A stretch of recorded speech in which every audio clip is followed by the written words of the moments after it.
Back सुप्रभात news Chhattisgarh. आइए जानते हैं छत्तीसगढ़ की 25 फटाफट बड़ी खबरों को। साथ ही डेली अपडेट रहने के लिए चैनल को सब्सक्राइब करने के साथ वीडियो को लाइक जरूर करें। रायपुर में रोल बोल कम्युनिटी का यूथ कॉन्क्लेव आज सफल उद्यमी फिल्म डायरेक्टर और सोशल वर्कर जुटेंगे। राजधानी रायपुर में रोल बोल कम्युनिटी आज 23 नवंबर रविवार को रोल बोल यूथ कॉन्क्लेव 2025 का आयोजन कर रही है। ये कार्यक्रम दोपहर 2 से 5 बजे तक medical college auditorium jail road Raipur में होगा। आयोजन की टिकट फ्री है। इस कॉन्क्लेव में देश भर से अपने क्षेत्रों में पहचान बनाने वाले कई दिग्गज व्यक्तित्व युवाओं से संवाद करने पहुंचेंगे। इसके अलावा पैनल डिस्कशन में बिल्डर संतोष लोहाड़ा, युवा उद्यमी प्रथम बाफना, समाजसेवी Amar Parwani, Sarita Vajpayee, cancer surgeon doctor Yusuf Memon, Subodh Haridwal और नितिन श्रीवास्तव शामिल होंगे। छत्तीसगढ़ में कुत्तों की निगरानी में लगी प्राचार्यों की ड्यूटी। छत्तीसगढ़ लोक शिक्षण संचालनालय में सरकारी स्कूलों के प्राचार्य और हेडमास्टरों की ड्यूटी आवारा कुत्तों की निगरानी में लगाई है। डीपीआई ने आदेश में सुप्रीम कोर्ट के आदेश का हवाला दिया है। वहीं आदेश को लेकर प्राचार्य और हेडमास्टर में नाराजगी है। प्राचार्य और हेडमास्टरों का कहना है कि वे एसआईआर का काम संभाल रही हैं। अब कुत्ते पकड़वाने और निगरानी में ड्यूटी भी लगा दी गई है। नगर निगम, नगर पंचायत और जनपद पंचायतों के डॉग क्रैचर को जानकारी देने के लिए कहा गया है। इससे मूल काम डिस्टर्ब होगा। वहीं कांग्रेस ने कहा कि बीजेपी सरकार में बस यही दिन देखना रह गया था। अब स्कूल के प्राचार्य बच्चों को पढ़ाना छोड़कर कुत्तों की निगरानी करेंगे।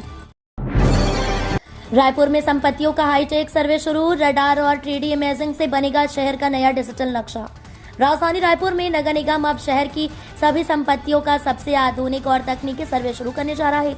निगम सूत्रों के अनुसार सर्वे प्रक्रिया इस महीने के अंत तक शुरू हो जाएगी। इसके लिए एक निजी कंपनी से अनुबंध की अंतिम तैयारी चल रही है। सर्वे का मकसद उन संपत्तियों को टैक्स दायरे में शामिल करना है जो अभी तक निगम के रिकॉर्ड में नहीं है।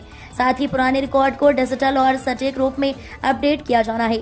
वर्क ऑर्डर जारी होते ही कंपनी घर घर जाकर संपत्तियों का सर्वे करेगी। धमतरी के लोगों को लो वोल्टेज से मिलेगी राहत। 24 करोड़ की लागत से नए पावर स्टेशन का निर्माण है। लो वोल्टेज की समस्या को दूर करने के लिए शहर से 5 किलोमीटर दूर स्थित ग्राम अर्जुनी में 24.5 करोड़ की लागत से 132 केवी क्षमता वाले नए पावर स्टेशन का निर्माण किया जा रहा है। सिविल वर्क का काम करीब 30 से 40% पूरा हो चुका है। अधिकारियों ने बताया कि इस पावर स्टेशन के शुरू होने से आगामी 30 वर्षों तक धमतरी के लोगों को लो वोल्टेज की समस्या से निजात मिलेगी। वर्तमान में धमतरी क्षेत्र के ग्रामीण इलाकों में बालोद जिले के चिटौद पावर स्टेशन से बिजली सप्लाई किया जा रहा है। सड़कों पर स्टंटबाजी, बर्थडे सेलिब्रेशन पर हाई कोर्ट सख्त। छत्तीसगढ़ में तलवार, चाकू, बंदूक, कार, बाइक पर रखकर बीच सड़क केक काटने, आतिशबाजी और स्टंट करने का ट्रेंड चल रहा है। हाई कोर्ट की सख्ती के बाद भी सिलसिला नहीं रुक रहा है। अब फिर हाई कोर्ट ने कहा कि पुलिस की कार्रवाई केवल दिखावे के लिए नहीं होनी चाहिए। हाई कोर्ट के चीफ जस्टिस रमेश सिन्हा और जस्टिस बीडी गुरु की डिवीजन बेंच ने कहा कि पुलिस की कार्रवाई ऐसी होनी चाहिए जिससे ऐसे अपराधियों को सबक मिले। कोर्ट ने सड़कों पर स्टंटबाजी के साथ ही बर्थडे सेलिब्रेशन पर राज्य सरकार से कहा कि नियमों और प्रावधानों का सख्ती से पालन करें। एससीएल खदान विस्तार के लिए जमीन अधिग्रहण में घालमेल को लेकर सीबीआई जांच शुरू। एससीएल की दीपिका खदान विस्तार के लिए ग्राम मलगांव की जमीन अधिग्रहण के मामले में घोटाले की शिकायत पर सीबीआई की टीम जांच करने पहुंची है। सीबीआई की 2 सदस्यीय टीम ने ग्राम मलगांव पहुंचकर पिछले 2 दिन से जांच शुरू कर दी है। उन्होंने राजस्व विभाग के अधिकारियों को गांव का सीमा निर्धारण भी करवाया, जिसके बाद सीबीआई की टीम अगले हफ्ते दोबारा आने की बात कह वापस लौट गई है। कोयला खदान के लिए अधिग्रहित गांव मलगांव की जमीन के मुआवजा में कोई हेराफेरी के मामले में अब सीबीआई की एंट्री हो गई है। इन जिलों के युवाओं के लिए अच्छी खबर, कई पदों पर होगी भर्ती। जिले के शिक्षित बेरोजगार युवाओं के लिए रोजगार का सुनहरा अवसर उपलब्ध करवाते हुए जिला रोजगार एवं स्वरोजगार मार्गदर्शन केंद्र द्वारा 27 नवंबर 2025 को भव्य रोजगार मेला प्लेसमेंट कैंप का आयोजन किया जा रहा है। कार्यालय द्वारा दी गई जानकारी के अनुसार ये रोजगार मेला युवाओं को निजी क्षेत्र में सीधी नियुक्ति का अवसर प्रदान करेगा। प्लेसमेंट कैंप का आयोजन लालपुर स्थित शासकीय औद्योगिक प्रशिक्षण संस्था में सुबह 11 बजे से शाम 4 बजे तक किया जाएगा, जिसके लिए जिले भर से युवाओं के बड़ी संख्या में पहुंचने की उम्मीद है। पुलिस विभाग में चली फेरबदल की आंधी, 21 पुलिसकर्मियों का तबादला। सख्त जिले में पुलिस विभाग में एक अहम प्रशासनिक बदलाव किया गया है। पुलिस सुपरिटेंडेंट प्रफुल्ल ठाकुर ने जिले का चार्ज संभालने के बाद अपना पहला ट्रांसफर ऑर्डर जारी किया है। जिसमें कुल 21 पुलिसकर्मियों का ट्रांसफर शामिल है। जारी आदेश के अनुसार 3 sub inspector, 3 assistant sub inspector, 9 head constable और 4 कांस्टेबल का अलग अलग पुलिस थानों और रिजर्व सेंट्रल से ट्रांसफर किया गया है। हिडमा के करीबी सहित 37 नक्सलियों ने किया सरेंडर। कुख्यात नक्सली कमांडर माडवी हिडमा के मारे जाने के बाद नक्सल संगठन को लगातार बड़े झटके लग रहे हैं। सुरक्षा एजेंसियों की सख्त रणनीति और तेजी से चल रही एंटी नक्सल ऑपरेशनों के बीच जहां एक ओर कई मुठभेड़ हो रही है तो वहीं दूसरी ओर संगठन के भीतर आत्मसमर्पण की लहर तेज हो गई है। इस बीच अब तेलंगाना में 37 सक्रिय नक्सलियों ने हथियार छोड़कर मुख्य धारा में लौटे, जिनमें 3 स्टेट कमेटी सदस्य शामिल हैं। तेलंगाना पुलिस मुख्यालय में आयोजित कार्यक्रम में इन सभी 37 नक्सलियों ने पुलिस महानिदेशक के सामने औपचारिक रूप से सरेंडर किया। भारत दक्षिण अफ्रीका क्रिकेट मैच की टिकट बुकिंग शुरू, आधे घंटे में ही बिक गई पूरी टिकट। छत्तीसगढ़ के नवा रायपुर के शहीद वीर नारायण सिंह अंतर्राष्ट्रीय क्रिकेट स्टेडियम की मेजबानी में 3 दिसंबर को होने वाली भारत दक्षिण अफ्रीका वनडे सीरीज के दूसरे मुकाबले के टिकटों की ऑनलाइन बुकिंग शनिवार शाम 5 बजे से शुरू हो गई है, जिसके बाद क्रिकेट प्रेमियों में जमकर उत्साह देखने को मिला है। लोग अभी से ही टिकट बुक कर चुके हैं और महज आधे घंटे में टिकट सोल्ड आउट हो चुका है। आपको बता दें कि एक बार फिर रायपुर के शहीद वीर नारायण सिंह क्रिकेट स्टेडियम में मैच आयोजन होने जा रहा है, जिसका फैंस को बेसब्री से इंतजार था। खास बात यह है कि इस बार वनडे मैच का आयोजन किया जाएगा, जो भारत और दक्षिण अफ्रीका के बीच 3 दिसंबर को खेला जाएगा। छत्तीसगढ़ कर्मचारी अधिकारी फेडरेशन की कलम बंद हड़ताल।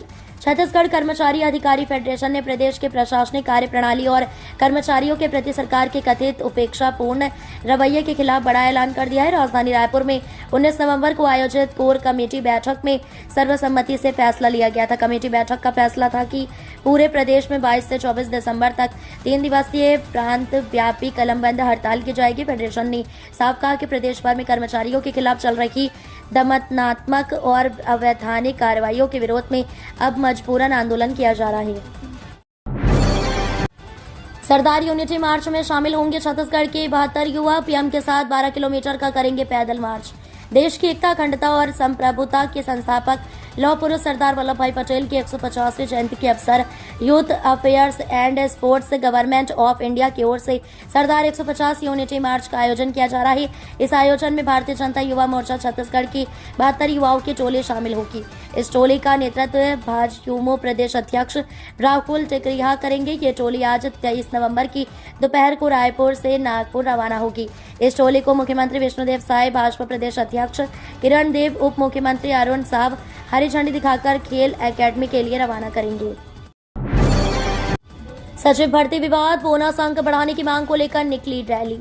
छत्तीसगढ़ ग्राम रोजगार सहायक संघ सचिव भर्ती प्रक्रिया में अनियमितता, वरिष्ठता आधारित अंक वृद्धि की मांग को लेकर सड़क पर उतरे, जिसमें दंतेवाड़ा, बीजापुर, सुकमा, कांकेर, नारायणपुर, सुकमा और जगदलपुर से सैकड़ों की संख्या में ग्राम रोजगार सहायक शामिल हुए। इनमें महिलाओं की बड़ी संख्या थी। रोजगार सहायकों ने उपज मंडी में धरना दिया और कलेक्टोरेट कार्यालय पहुंचकर शासन प्रशासन से अपनी मांग को लेकर ज्ञापन सौंपा। इस दौरान संभागीय अध्यक्ष भोला सिंह ठाकुर ने संभाग स्तरीय धरना प्रदर्शन करते हुए शासन के समक्ष अपनी मांग को मजबूती से रखा गया। रायगढ़ में 30 प्रकरणों में 1 करोड़ के 3,266 क्विंटल अवैध धान जब्त। मुख्यमंत्री विष्णुदेव साय के निर्देश पर अवैध धान भंडारण एवं परिवहन पर सभी अंतर्राष्ट्रीय सीमाओं पर बसे जिलों पर कड़ी निगरानी की जा रही है। साथ ही इस कार्य में संलिप्त पाए जाने वालों पर त्वरित एवं सख्त कार्रवाई की जा रही है। इसी क्रम में समर्थन मूल्य पर पारदर्शी एवं निष्पक्ष धान खरीदी नीति के तहत प्रशासन द्वारा चलाए जा रहे अभियान में रायगढ़ में विगत 15 दिनों में 30 प्रकरणों के द्वारा कुल 3,266 क्विंटल अवैध धान जब्त किया गया है, जिसकी कीमत 3100 रुपये प्रति क्विंटल के हिसाब से 1 करोड़ रुपए से अधिक होने का अनुमान लगाया गया है। गैस सिलेंडर लेने बदल गए नियम, अब हर उपभोक्ता को करना होगा ये काम। गैस सिलेंडर रिफिलिंग कराने के लिए आधार आधारित ई-केवाईसी और ओटीपी सिस्टम को अब सख्ती से लागू किया जा रहा है। ऑयल कंपनियों ने इसके लिए गैस एजेंसियों को कड़े निर्देश जारी कर दिए हैं कि हर उपभोक्ता का ई-केवाईसी अनिवार्य है। इसके साथ ही उपभोक्ता को डिलीवरी के समय 1 टाइम पासवर्ड भी उपलब्ध कराना होगा। यदि उपभोक्ता डिलीवरी ओटीपी नहीं देता है तो उसे सिलेंडर नहीं दिया जाएगा। खाद्य विभाग के मुताबिक पिछले 1.5 साल से उपभोक्ताओं को ई-केवाईसी अपडेट कराने प्रेरित किया जा रहा था, पर असर नहीं हुआ। करीब 60 से 65% उपभोक्ताओं ने ही ई-केवाईसी अपडेट कराया है।